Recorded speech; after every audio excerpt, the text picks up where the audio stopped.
warahmatullahi wabarakatuh. Yang terhormat Bapak, Ibu guru dan dosen penguji UKIN tahun 2022.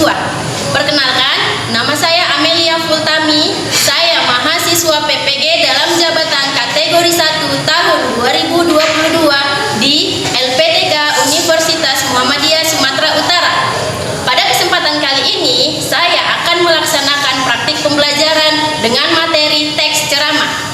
Untuk lebih jelasnya, berikut video praktik pembelajaran yang telah saya laksanakan. Mohon masukan dan saran agar ke depan pembelajaran yang saya lakukan lebih baik lagi. Demikian perkenalan dari saya. Terima kasih. Assalamualaikum warahmatullahi wabarakatuh.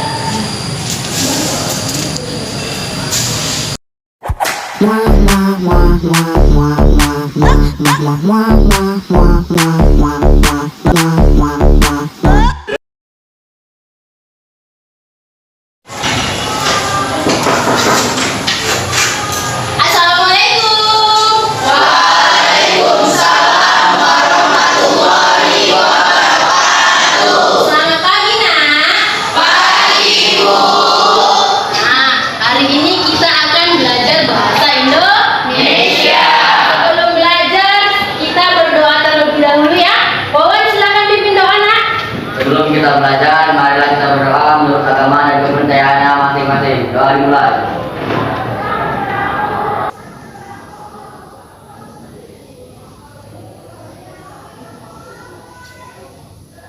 Doa selesai. Bersalam pada guru. Selamat pagi, Bu. Selamat pagi. Nah, sebelumnya Ibu absen dulu ya. Hari ini siapa yang tidak hadir? Farel sama Akbar. Oke, Farel pernah? Farel izin, Akbar saya.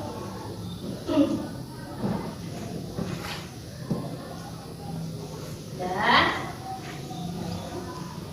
Ibu tengok tadi lemas-lemas sekali. Ininya, jawab salamnya ya. Mana semangat paginya?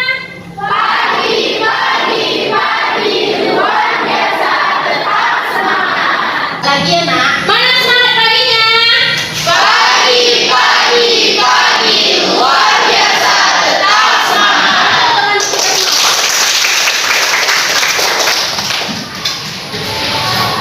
Sudah? Nah, hari ini kita akan belajar tentang teks ceramah.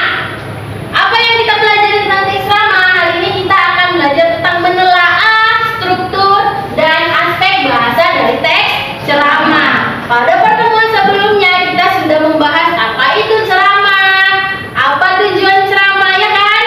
Nah, Ibu mau mengingatkan kembali apa itu ceramah. Ada yang masih paham, ada yang masih ingat? Yang Morin?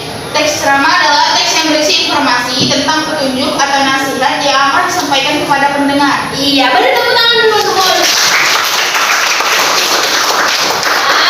Teks ceramah merupakan teks yang berisi nasihat atau petunjuk yang akan disampaikan kepada pendengar. Ketika berceramah pastilah memiliki tujuan. Apa saja tujuan dari teks ceramah? Ada yang tahu? Ya, Beatrice? Tujuan teks ceramah ada 3, Bu. Ya, apa saja? Informatif atau memberi informasi. Yang kedua, persuasif atau mengajak. Yang ketiga, rekreatif, menghibur. Iya, tujuan ceramah ada 3. Yang pertama tujuannya memberikan informasi atau informatif. Yang kedua rekreatif, menghibur sifatnya. Dan yang ketiga persuasif, bersifat mengajak, ya kan? Nah, hari ini kita akan belajar menelaah struktur dan aspek bahasa. Sebelumnya, ini adalah tujuan pembelajaran kita pada hari ini. Yang pertama adalah menelaah isi teks ceramah yang dibaca. Yang kedua, siswa dapat menelaah struktur ceramah yang dibaca. Yang ketiga, siswa dapat menelaah aspek bahasa dari teks ceramah yang dibaca. Nah, sudah pernah membaca ceramah? Sudah pernah mendengar ceramah? Sudah. Nah, kali ini Ibu akan menyampaikan teks ceramah, ya kan? Teks ceramah ini tentang pendidikan. Silakan dibaca, Morin. Assalamualaikum warahmatullahi wabarakatuh dan selamat pagi. Yang saya hormati Bapak dan Ibu guru beserta staf tata usaha di SMA Negeri 2 Kisaran dan juga siswa-siswi yang saya cintai dan banggakan. Puji dan syukur kita akan kehadirat Allah Subhanahu wa Ta'ala karena telah melimpahkan rahmat dan karunia-Nya sehingga kita dapat menghadiri acara kali ini tanpa kekurangan suatu apapun. Tak lupa salawat dan juga salam kita haturkan kepada Nabi Muhammad SAW. Semoga kita mendapatkan syafaatnya di hari kiamat nanti. Hadirin yang saya hormati, pendidikan memegang peranan penting dalam kehidupan berbangsa dan bernegara. Pendidikan yang maju membawa negara tersebut menjadi terdepan. Maka dari itu, kita harus memajukan dunia pendidikan di Indonesia. Nelson Mandela, seorang pejuang hak asasi dan presiden kulit hitam pertama di Afrika Selatan, pernah berbicara. Lanjut, Beatrix. Education is the most powerful weapon which you can use to change the world. Artinya, pendidikan adalah senjata paling ampuh untuk mengubah dunia. Selama ini kita berlomba-lomba di bidang ekonomi, teknologi, atau keamanan dengan negara-negara lain. Saya tidak akan katakan bahwa persaingan tersebut buruk. Namun, kadang kita melupakan satu bidang yang sebenarnya lebih penting, yaitu pendidikan. Bila kita mendahulukan pendidikan yang bermutu, maka kemajuan di bidang lain niscaya akan mengikuti. Hadirin yang berbahagia, mari kita ingat kembali Ki Hajar Dewantara, tokoh yang berpengaruh dalam dunia pendidikan di Indonesia. Beliau pernah mengatakan, pendidikan dan pengajaran di dalam Republik Indonesia harus berdasarkan kebudayaan dan kemasyarakatan bangsa Indonesia, menuju ke arah kebahagiaan batin serta keselamatan hidup lahir. Saya setuju dengan yang disampaikan Ki Hajar Dewantara. Indonesia begitu beragam, mulai dari adat kebudayaan dan kebiasaan masyarakat. Semua berbeda-beda di tiap-tiap wilayah. Kita tidak bisa memaksakan standar pendidikan ibu kota ke daerah-daerah. Lanjut, Bunga. Saya yakin setiap daerah punya potensi masing-masing. Coba pahami potensi yang terdapat di setiap daerah. Setiap guru dan pelajar di daerah tidak bisa dipaksakan dengan sistem yang tidak berpihak pada kebahagiaan batin atau keselamatan hidup mereka. Harus ada kompromi dalam menjalankan proses pelajaran mengajar. Karena pelajar bersekolah bukan untuk menjadi robot atau menjadi calon-calon guru. Maka baiknya kita tinggalkan istilah latar belakang tersaing atau tertinggal. Sebaliknya, mari kenali potensi setiap daerah. Demikian ceramah yang dapat saya sampaikan. Semoga pendidikan di Indonesia semakin berkembang dan sesuai dengan yang dicita-citakan. Ki Hajar Dewantara semoga dapat bermanfaat bagi kita semua. Mohon maaf bila ada salah kata. Assalamualaikum warahmatullahi wabarakatuh dan selamat pagi. Oke, nah beri tepuk tangan dulu teman kalian yang membaca. Nah, ini adalah teks drama. Di dalam teks ini ada masalah. Apa yang dibahas di dalam teks ini? Sistem pendidikan di Indonesia. Di dalam teks drama ini sudah pasti ada struktur ya kan? Dan aspek bahasa. Nah, ini akan Ibu bagikan LKPD kepada kalian. Di sini ada tugas kalian yaitu menelaah isi, struktur dan aspek bahasa dari teks ceramah yang telah dibaca.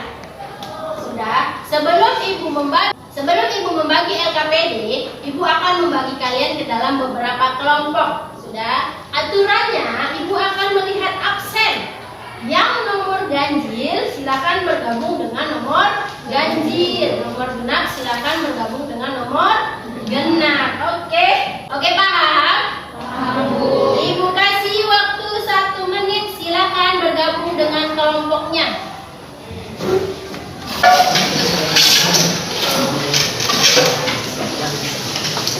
Baik, Ibu akan membagikan LKPD kepada setiap kelompok.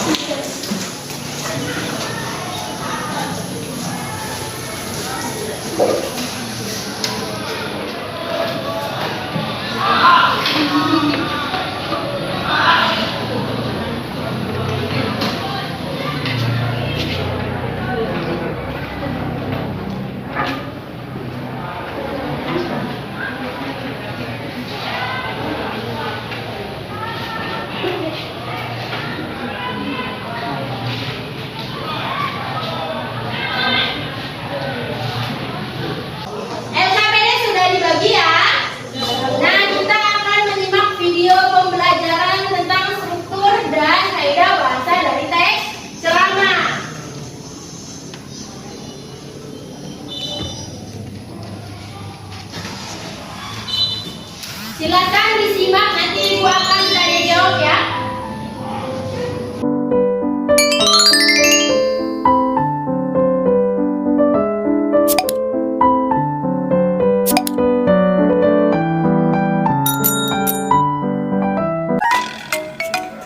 Assalamualaikum warahmatullahi wabarakatuh.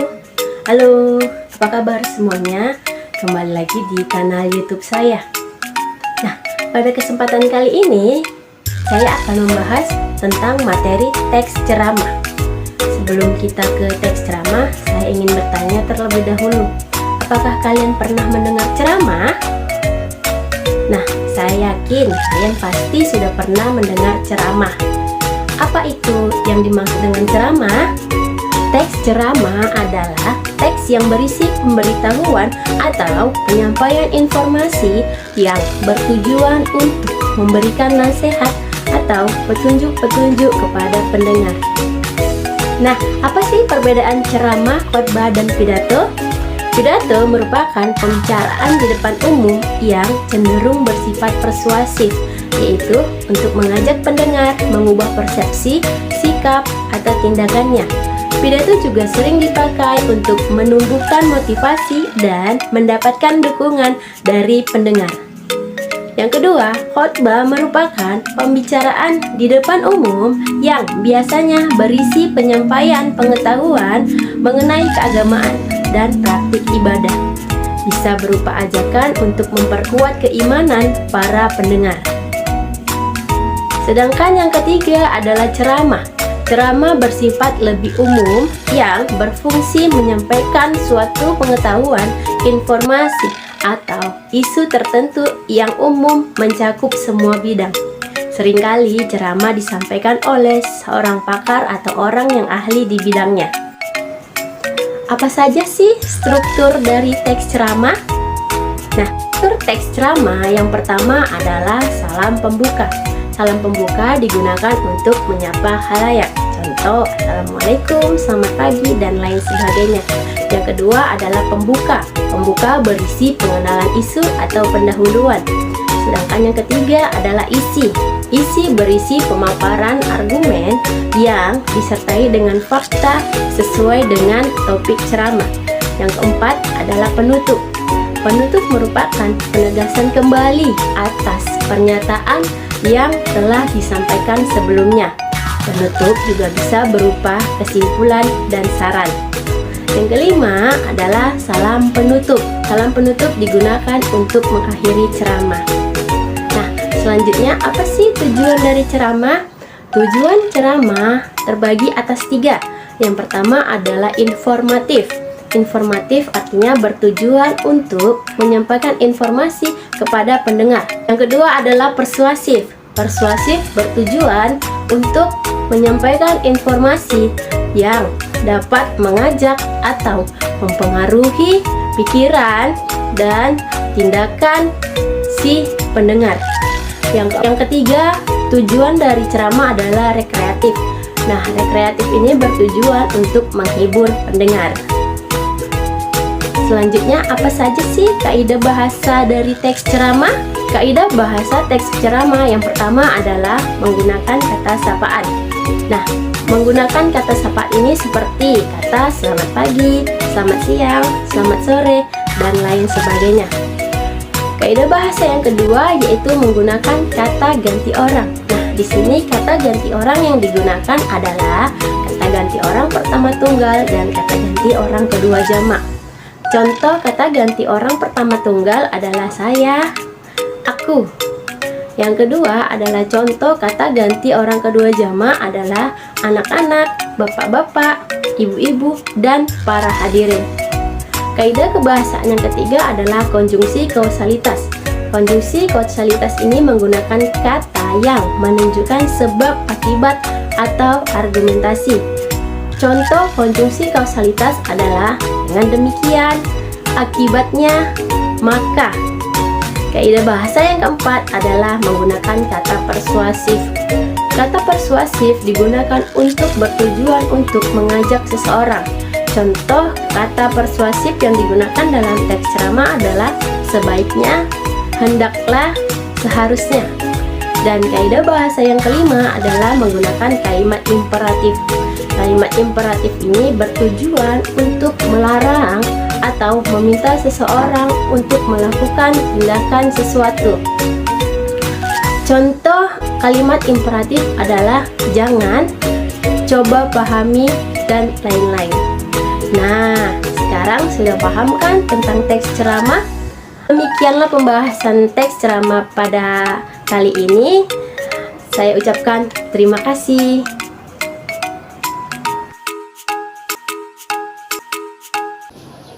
Sudah dilihat LKPD-nya? Sudah? Di situ ada petunjuk kegiatan kan? Nah, silakan dikerjakan LKPD-nya. Silakan berdiskusi. Ibu kasih waktu 15 menit. Sudah? Ada pertanyaan sebelum mengerjakan? Oke, silakan dikerjakan LKPD-nya dengan waktu 15 menit.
Sudah?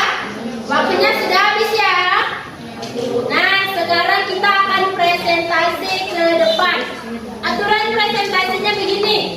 Kelompok 1 akan menyampaikan hasil diskusinya tentang struktur teks ceramah. Lalu kelompok 2 akan memberikan tanggapan. Sudah paham? Begitu selanjutnya. Kelompok 3 akan maju mempresentasikan aspek bahasa dari teks ceramah. Lalu kelompok 4 memberikan tanggapan. Begitu seterusnya. Ada pertanyaan? Tidak, oke. Baiknya kita akan langsung saja memulai ya. Silakan kelompok 1 nah.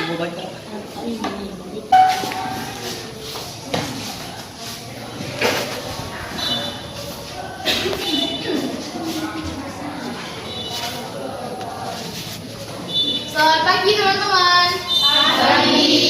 Kami dari kelompok 1 akan memaparkan hasil diskusi kami tentang teks ceramah. Nama saya Morin Balkis. Nama saya Bunga Deswita. Nama saya Bastian Irwan. Nama saya Ismail Irwan.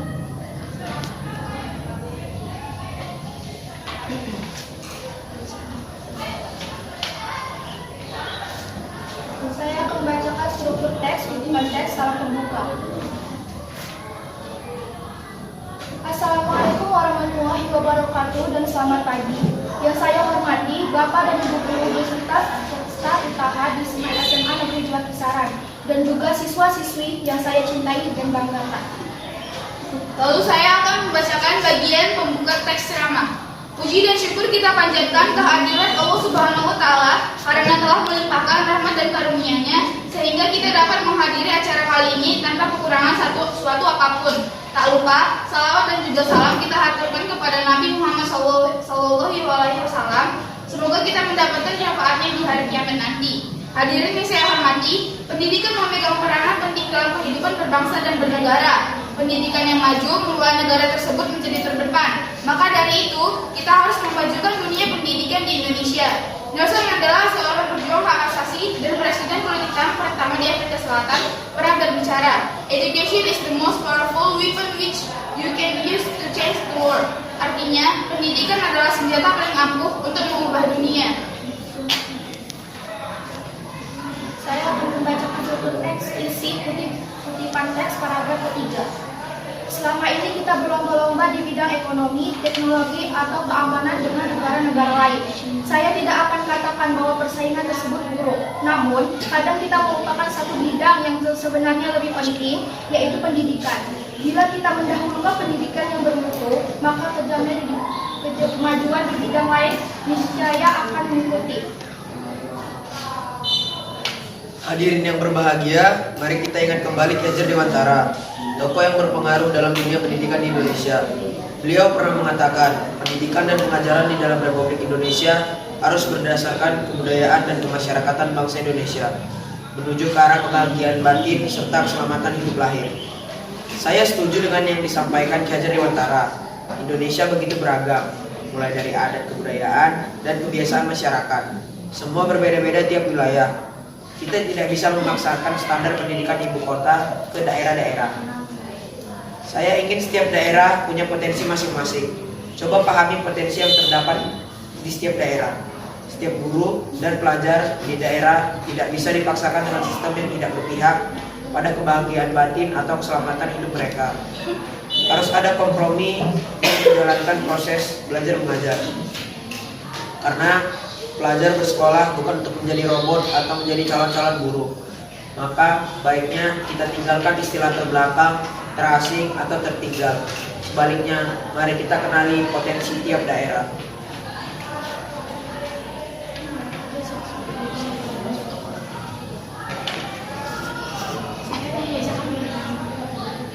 Saya akan membacakan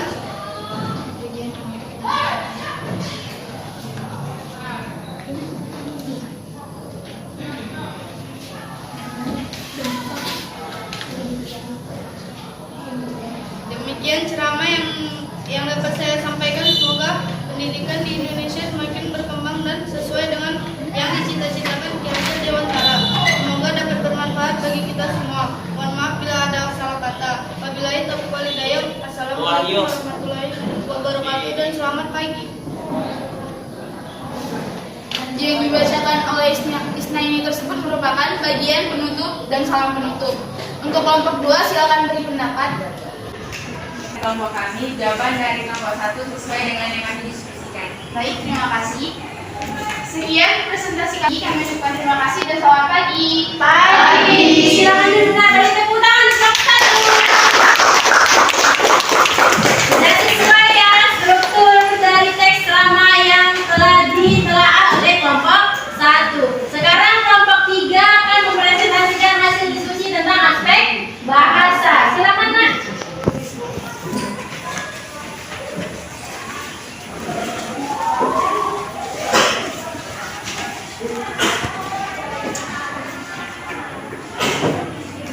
Selamat pagi teman-teman.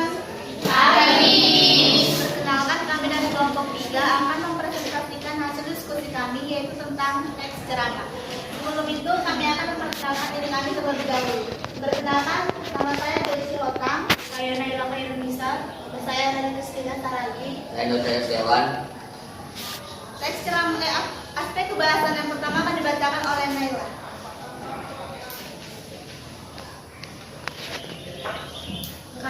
bahasa pertama yaitu kata sapaan. Assalamualaikum warahmatullahi wabarakatuh dan selamat pagi. Kaidah kebahasaan kedua adalah kata ganti orang, yaitu kita, saya, siswa-siswa, hadirin Bapak dan Ibu guru. Kaidah bahasa ketiga konstruksi komunitas adalah maka dari itu dan demikian. Kaidah bahasa yang keempat yaitu kalimat persuasif. Mari kita ingat kembali Ki Hajar Dewantara. Kaidah bahasa yang kelima yaitu kalimat imperatif. Coba pahami potensi di setiap daerah.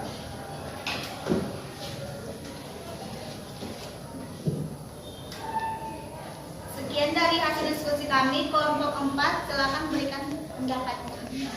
Kami jawaban yang telah diberikan oleh kelompok 3 telah sesuai dengan hasil diskusi kelompok kami. Terima kasih. Kelompok 3 saya ucapkan selamat pagi. Pagi. Silakan duduk untuk kelompok 3. Berikan dulu tepuk tangan.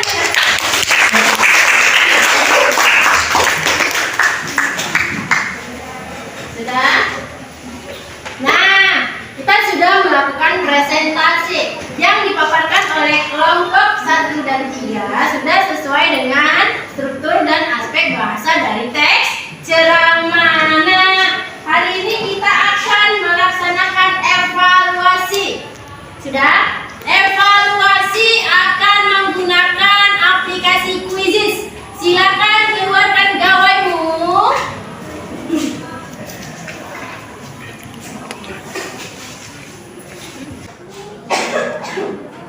Oke, akan kita mulai kuis dengan aplikasi Quizizz.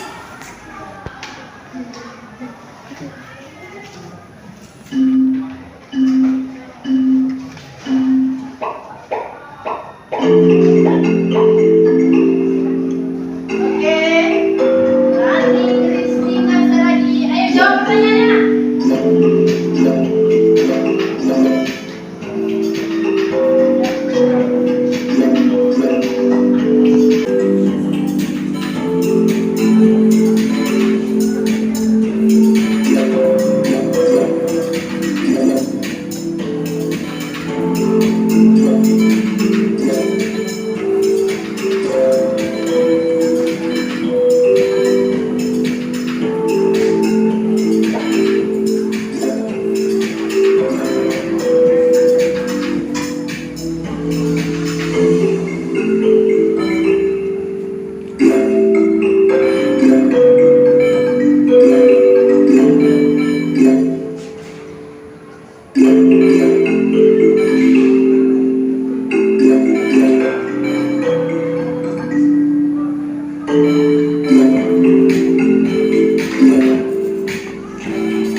pembelajaran kita hari ini. Kita sudah membahas tentang struktur dan aspek bahasa. Siapa yang bisa melakukan refleksi, nak? Joy, silakan. Pengertian dari teks ceramah yaitu teks yang berisi pemberitahuan atau penyampaian informasi yang bertujuan untuk memberikan nasihat atau petunjuk kepada pendengar. Struktur ceramah ada 5. Yang pertama, digunakan untuk menyapa khalayak. Yang kedua, kelompok penutup, yaitu adalah penegasan kembali atas pernyataan sebelumnya, bisa dikatakan dengan kesimpulan atau saran. Yang kelima, salam penutup, yaitu digunakan untuk mengakhiri ceramah. Kaidah pembahasan ceramah ada 5. Yang pertama, kata sapaan. Yang digunakan kata sapaan yaitu selamat pagi, siang, sore, dan lain sebagainya. Yang kedua, kata ganti orang. Kata ganti orang pertama tunggal dan kata ganti orang kedua jamak sebagai sapaan. Contoh kata ganti orang pertama tunggal itu saya, aku, kami. Contoh kata ganti orang kedua jamak yaitu anak-anak, bapak-bapak, hadirin sekalian, dan saudara-saudara. Yang ketiga, konjungsi kausalitas. Memakai konjungsi kausalitas yaitu kata yang menunjukkan sebab dan akibat. Contohnya seperti oleh karena itu, akibatnya, maka. Dan yang keempat adalah kata persuasif. Menggunakan kata persuasif untuk mengajak seseorang. Contohnya seperti mari, sebaiknya, seharusnya, dan lain sebagainya. Yang kelima, kalimat imperatif. Kalimat imperatif yaitu untuk bertujuan melarang atau meminta seseorang melakukan sesuatu. Seperti jangan dan coba pahami. Terima kasih. Oke, dulu untuk teman kita Joy. Ya, hari ini kita telah belajar tentang struktur dan aspek bahasa dari teks ceramah. Ada 5 Bu strukturnya, iya benar sekali. Struktur yang pertama adalah salam pembuka untuk menyapa iya, lalu ada pembuka untuk mengantarkan ke isi, lalu ada isi yang berisi maksud dan tujuan si penceramah. Yang keempat penutup yang berupa masukan dan saran. Yang kelima adalah salam penutup. Ya, begitu juga dengan aspek bahasa. Ada berapa Bu? Ada 5. Ada kata sapaan, kata ganti orang, konjungsi kausalitas, dan kalimat imperatif serta kalimat persuasif. Baik, nah, Ibu yakin kita sudah paham semua tentang struktur dan aspek bahasa dari teks ceramah. Untuk materi selanjutnya kita akan membahas tentang menulis teks ceramah. Menulis teks ceramah sesuai dengan aspek dan struktur teks ceramah yang telah dibahas pada hari ini. Kalian bisa menggunakan beberapa referensi untuk menulis teks ceramah. Ada pertanyaan, Nak? Oke, untuk menutup pembelajaran kita hari ini, sebaiknya kita berdoa terlebih dahulu. Silakan Wawan pimpin doanya. Sebelum kita mengakhiri pelajaran pada pagi hari ini, alangkah baiknya kita berdoa menurut agama dan kepercayaannya masing-masing. Doa dimulai.